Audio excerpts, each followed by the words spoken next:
Hello, in this video I'm going to show you how to use App Lock on HONOR Magic8 Lite.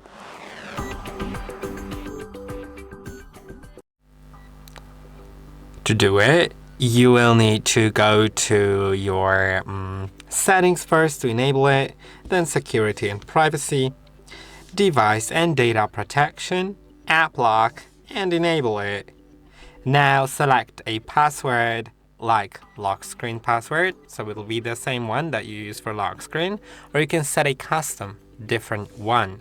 Let's use custom, and I'll do like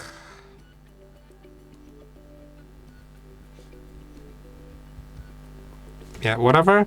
Then add a security question, so you can later reset the password if you forget it.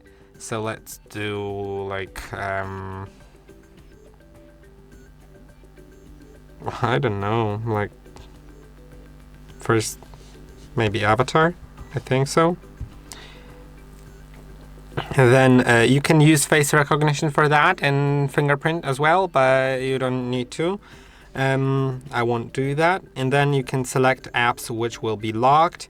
Let's say we'll do like Gemini, Gmail, and maybe let's do TikTok. And now you can see when I go to TikTok, it asks me for the PIN first. Now it's there. So I hope that this video was helpful. Don't forget to like, subscribe, and I'll see you in the next one.